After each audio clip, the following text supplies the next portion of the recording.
నమస్తే. నేటి నా మంచి మాట. శాశ్వతము కానివన్నియు శాశ్వతమని తలచి మనుజుండు చేయును తప్పులెన్నో.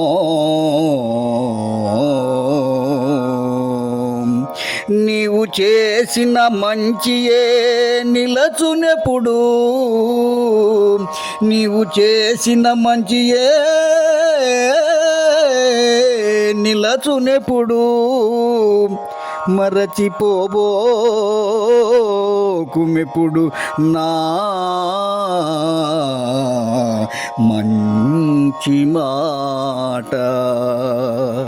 మిత్రులారా, ఈ భూమిపైన తాను, తన వాళ్ళు, తన ఆస్తిపాస్తులు, అందచందాలు మొదలైనవన్నీ శాశ్వతమని తలచి వాటి కోసం మానవుడు చేయరాని పాపకార్యాలన్నీ చేస్తుంటాడు.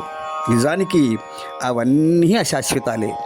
నీవు చేసే మంచి మాత్రమే నీ తదనంతరం కూడా నిలిచి ఉంటుంది.